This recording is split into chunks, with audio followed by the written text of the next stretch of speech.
Hey everybody, Tim here for today's Studio Ghibli movie number 11, Princess Mononoke.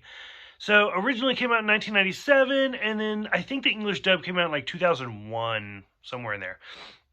So, this movie has always meant a lot to me personally, because this is like the first anime movie that I'd ever seen.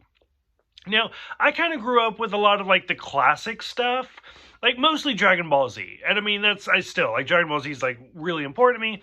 And I mean, I'd seen some of the others like Naruto, stuff like that. But I remember it was probably 2003 ish.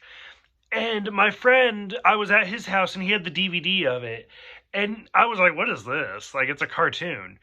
And he was like, oh, if you've never seen it, we should watch it. And so I watched it, and I mean, again, like I was like in middle school, something like that, and it blew my mind.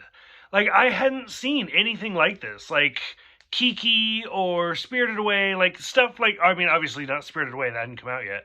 But I mean, I hadn't seen any like this is not only the first Studio Ghibli movie that I ever saw, but this was like the first anime movie that I had ever seen. Now, granted, yeah, there was like Dragon Ball Z movies and stuff like that, but I mean, this completely blew me away. It redefined anime for who I was.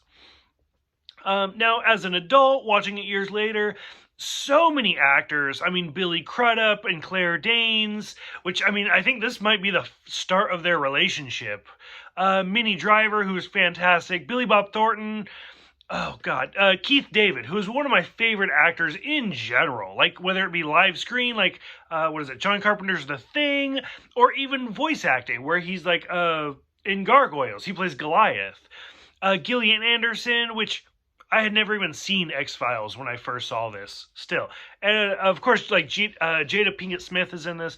So many. Like the cast is phenomenal. Now, this is one of those where, like, if I show it to somebody for the first time, I'm like, you need to understand. Like, this is a Japanese movie. The plot is not American. It is not beginning, middle, and end and done. Like it goes in waves. And there's so much. Like we get the demon in the beginning and Ashitaka having to like go away, finding the monk, finding the village, having to go through that, having to go with San, the wolves. There's so much. One of my favorite is probably the tree spirit. I do have a tree spirit stuffed animal. I've thought about getting a tree spirit tattoo just because they're so cute with their little head bobble. I love that. The whole forest spirit aspect of just like this giant like deer-like creature losing its head and having to find it. It's so beautiful. Like this entire movie is just gorgeous. So I cannot recommend this movie enough to people. So it really kind of changed me and the way, I mean, this movie is probably, like you could say, it is responsible for me watching all of these. So I'm curious what other people think of it so we can talk about it. Thank you guys for watching. Thank you guys for subscribing. And I'll see you guys next time for My Neighbors, the Yamadas.